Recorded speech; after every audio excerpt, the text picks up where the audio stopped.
Hey folks, welcome back to the Tome of Daniel Blake. I'm Griff Garrison. Today I have a great episode planned.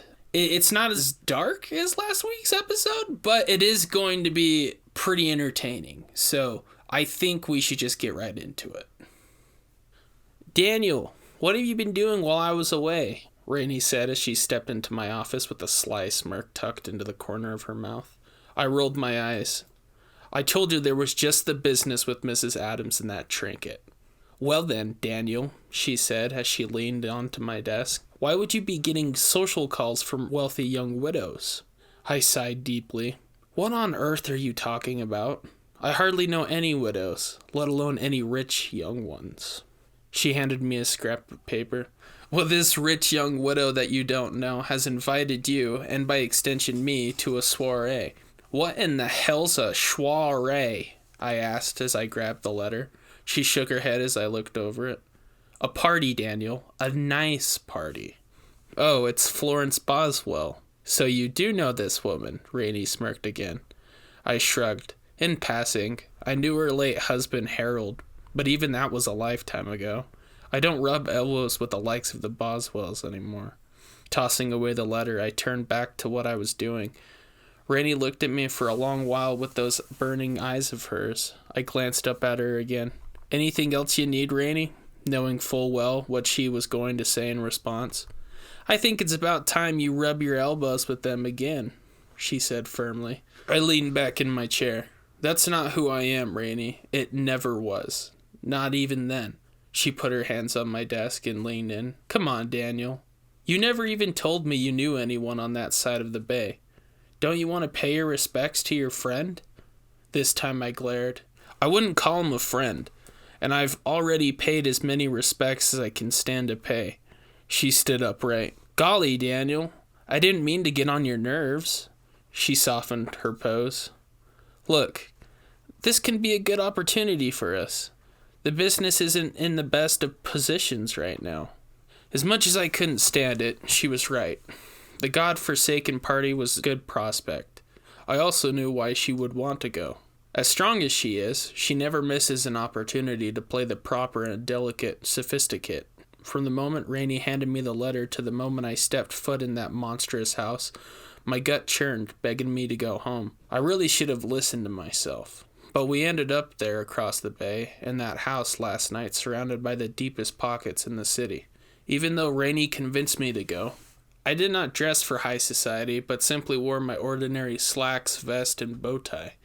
Rainey would have mocked me had she had known at the time, but I also brought my iron knuckle dusters just in case.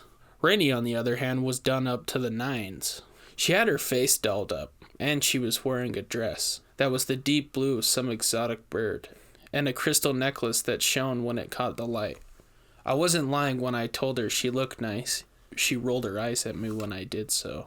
When we stepped into the place, I was happily surprised by the lack of familiar faces.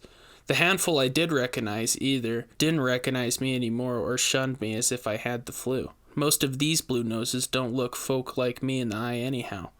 Lawrence was there, and he was especially avoiding me. I did take some pleasure from seeing him squirm like the little worm he is when he saw me, but I had neither the time nor energy to actually attempt a conversation with that powdered-up simpleton. The lady of the house soon grabbed our attention. Ah, Mr. Blake, I'm so glad you could attend, she said with a soft smile. With the ember red hair burning to her shoulders, piercing green eyes, and such sweet style and grace, she was quite the centerpiece of this engagement. She was without a doubt the most intoxicating woman in the room, perhaps Bleakheaven itself. In short, she was the kind of woman I learned to avoid a long time ago. I did my best to summon that smile Rainey had mastered as I took her hand. Of course, Mrs. Boswell, I wouldn't miss it. I motioned to my companion. This is my assistant, Rainey Storm. The woman beamed at Rainey, placing her hand on my companion's shoulders. Ah, Miss Storm, you look quite enchanting this evening. Rainey took the compliment eagerly, returning the woman's enthusiasm. I thought that, perhaps, I should have warned her of women like this beforehand. Oh, Rainey exclaimed. It's just something I threw together. You have such a lovely home.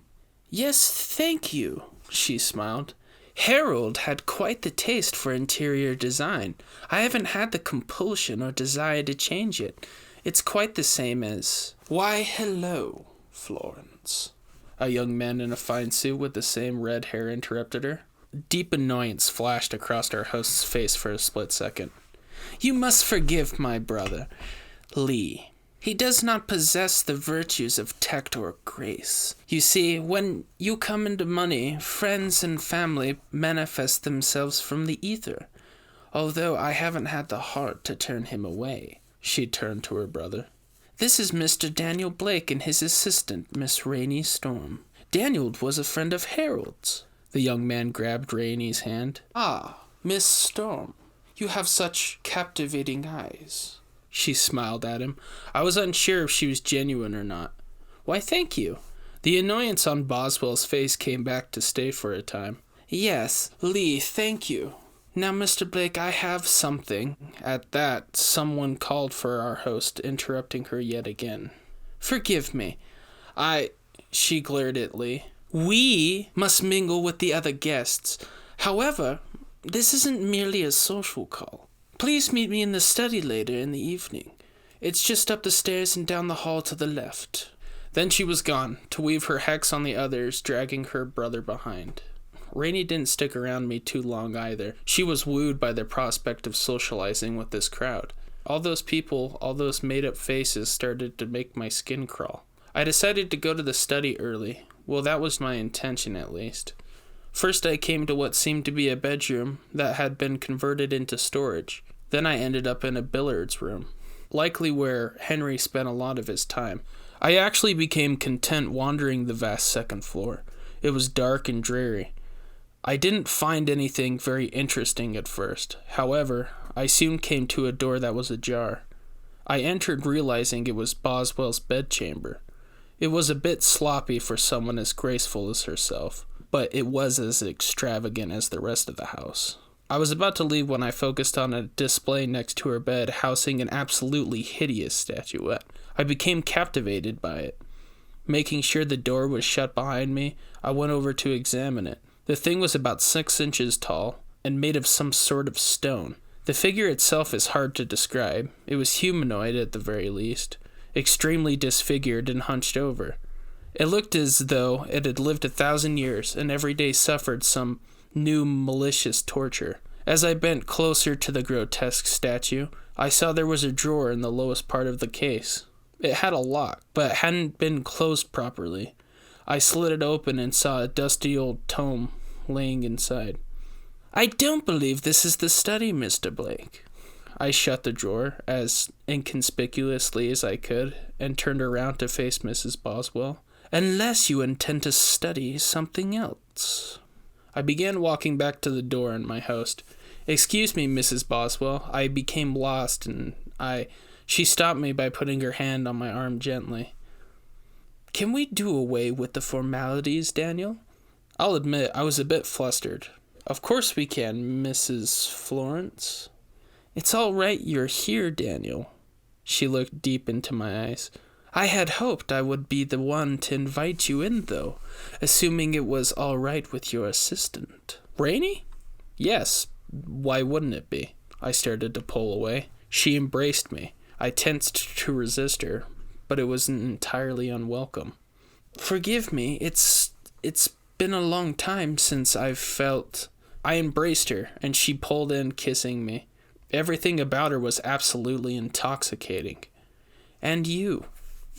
You're not like the stuffy men in my social circles, she whispered in my ear. I pulled back. You, said this wasn't just a social call. Oh, yes. She slowly released me from her grip. I suppose we should get the work out of the way. I do hope you'll find your way back to my bedchamber afterwards, though. I nodded stiffly. As she began leading me towards the door, I glanced back toward the statuette. Florence? She smiled, looking back at me. Why do you keep such, a unique statue at your bedside? Now she was flustered. Oh, that. She glanced away from me. Gruesome, isn't it? But it was Harold's prized possession. When it's near, I can feel him.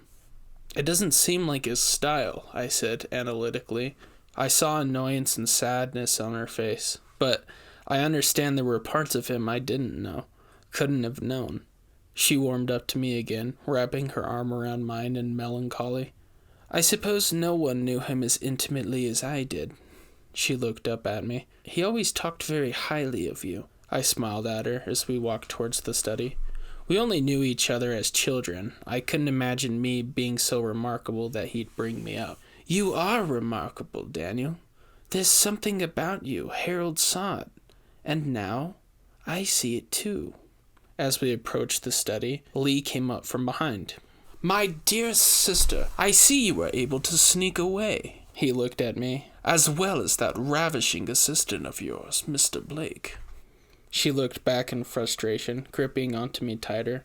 I snuck her and Mr. Blake away for business, and since you're so eager to weasel your way into every aspect of my life, you're going to help too. Soon enough, the three of us arrived, seeing Rainey sitting there looking aloof while reading some random book. She looked up at us with a smile. One I had seen before, but modified to the situation.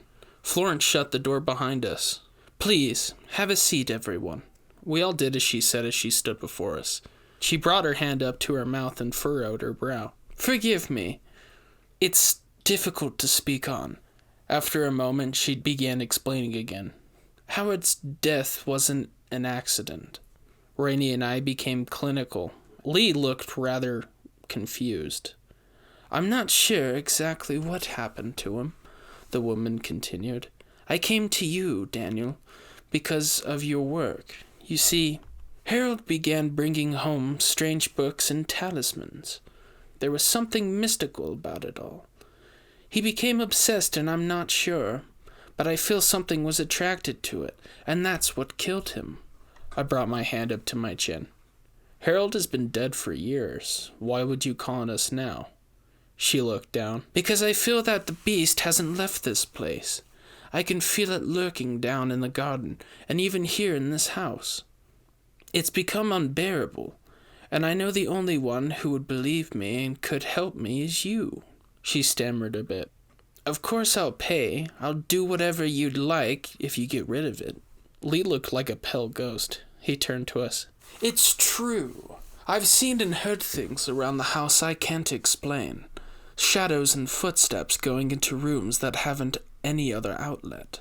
I myself have had many episodes of my consciousness blacking out since Harold's death. This has been nothing like what we have seen when we were kids. I looked inquisitively at him and the woman. Rainey spoke first. What happened when you were kids? Boswell sighed softly. We lived in a pagan home. We fled those practices, though. Did Harold know? I asked. Yes. I tried to warn him of that path when he kept bringing in those horrid items, she said, looking into my eyes. I like to look over what he was reading, I said as I stood. That could be our best lead to finding out what killed him. Yes, of course, our host said. She motioned to Rainey. Miss Storm, would you help me find them? She turned back to Lee and I. While we gather those, Lee will show you to the garden, Daniel. That's the last place I felt its presence. Lee and I both nodded and went our way as the women went theirs. Can you tell me anything more about what was going on? I asked him as we walked. Lee looked vacantly ahead. There have been dreams, horrible dreams where No, I'm sorry, I'm feeling rather faint. We pressed on through the winding house. I just need some fresh air, I think, he said as we approached a side door. Stick close to me. With any luck, we won't need to spend too much time out here, I told him, leaving the house. I noticed many of the guests were leaving from the front at this time. It must have been late. In the garden, we had began a slow and methodical search. After a fair few minutes, I discovered some strange prints in the soft soil of the garden along with trampled flowers. They seemed canid, maybe. It was hard to tell in the poor light. I was busily examining the prints and other markings when I thought I had heard something rustle the nearby foliage. Lee, did you hear? I looked around to discover my new companion was missing. I stood and immediately fitted my knuckle dusters over my fingers. I looked toward the now silent bushes in anticipation. I slowly started to back out of the garden. I felt a predatory gaze on me. Then another rustling sound from the left. I snapped my attention towards it. I was ready. I stood there for a moment, taking in my surroundings as much as I could. There was nothing to see, nothing to hear as far as I could tell. Then I felt it.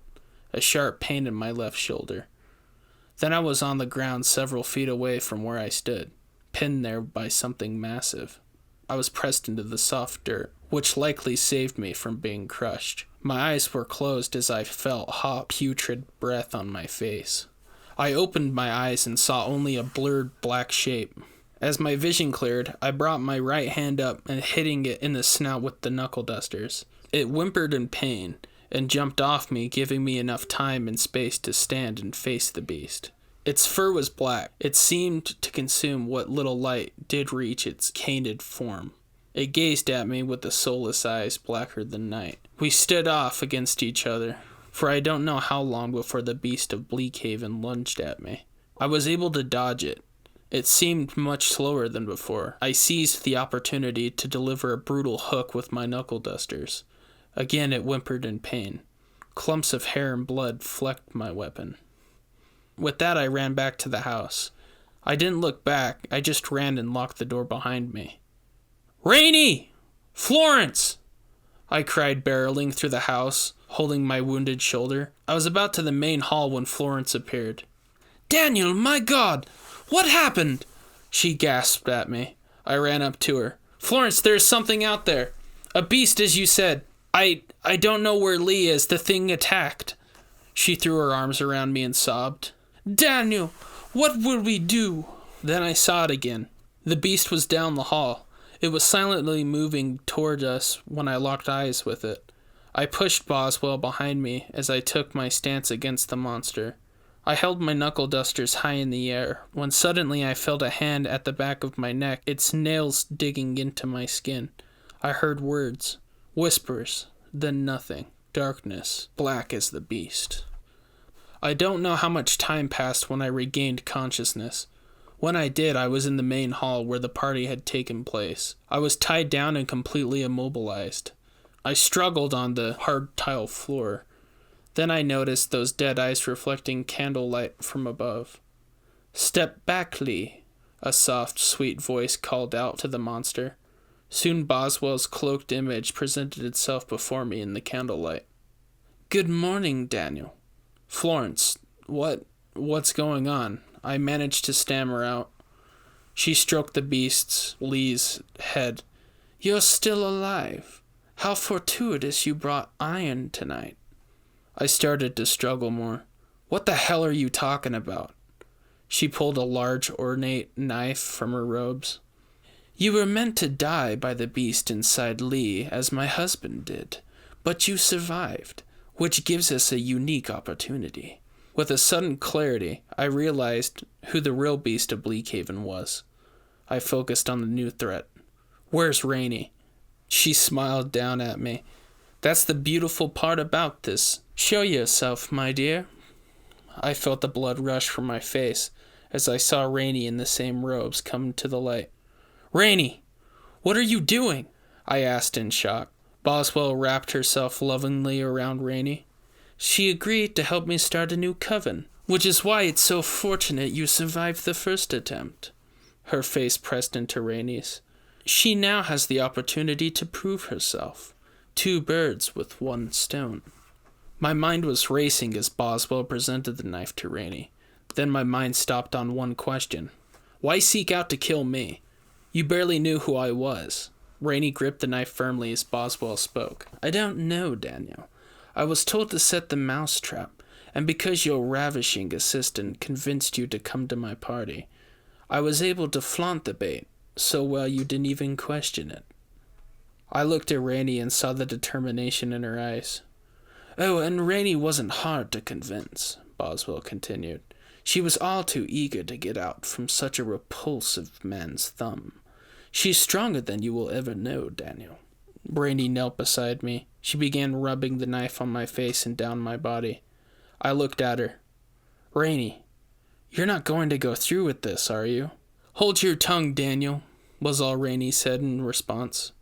Do it now, the beast of a woman commanded as she placed her hand on Rainey's shoulder.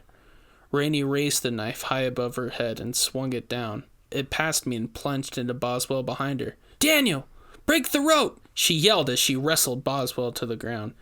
She had cut into it, just enough for me to break free as she moved the knife over my body. I started to stand and saw Lee's eyes lock onto me. Rainey stood next to me, leaving Boswell on the ground. I'm under no one's thumb, man or woman. The witch pulled a dry knife out of her stomach and stood herself. This way, I said, pulling Rainey toward the stairs. You will regret that, you harlot, the witch screamed as we made our ascent. Kill them, she commanded her brother. We hid in the first room we could find, trying to be as quiet as possible. It was the storage room. Why are we up here, Daniel? We need to get out of this house, not go further in. Rainey, she's no ordinary pagan. She's a witch. A witch with a brother dog thing that's going to kill us. We need to find a way to keep her from pursuing. Did she say anything that could be of use to us now? Lee crashed against the door. I barricaded it with my body. I don't know, Daniel. She saw my crystal necklace and we talked about that. Then she talked about how she could teach me things. She was nuts. But I played dumb. What did she say she could teach you? I said eagerly, preparing myself for another crash. The main one was eternal beauty and youth. Lee hit the door again, startling Rainey. She started talking like she was immortal. She said she could write the spell in stone, whatever that meant. Her bedchamber, I said. We need to get to her bedchamber. Find something to keep Lee away. Crash! I could feel the door begin to give way. Iron, Rainey. She said I could only survive because of... This crash knocked me to the floor. Bits of the door were strewn around me. Lee was looking through the new cracks. He couldn't get in yet. Daniel, my companion yelled. She had found a tool chest. She handed me a screwdriver and grabbed a wrench for herself. I think these are iron. With the final crash, Lee broke what was left of the door into pieces. He approached us when Rainey brought the wrench down on him. He growled in pain and anger. I moved in and plunged the screwdriver into his shoulder. He screamed in tormented anguish. Then we ran. I led Rainey to the witch's room. It was locked. I took the wrench from Rainey and began smashing down on the handle. Daniel! Rainey! That sickling sweet voice ran through the hall.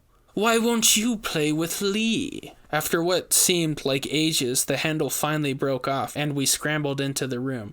I rushed to the statuette. Daniel! Rainey cried again. I looked back to see Boswell holding Rainey and brandishing that horrid knife. Stop, Blake! Boswell said, her veil of sweetness now completely removed. I raised my hand above the glass case. What is this thing, Boswell?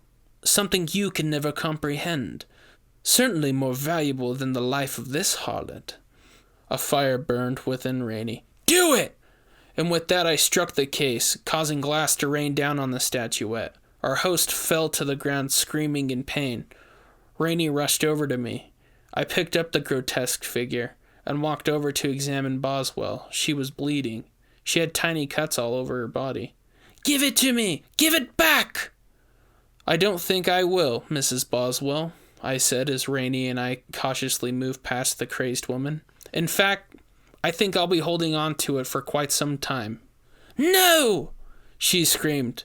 Lee! Lee, get it for me! I raised the statuette above my head, prepared to smash it against the wall as Lee limped towards us.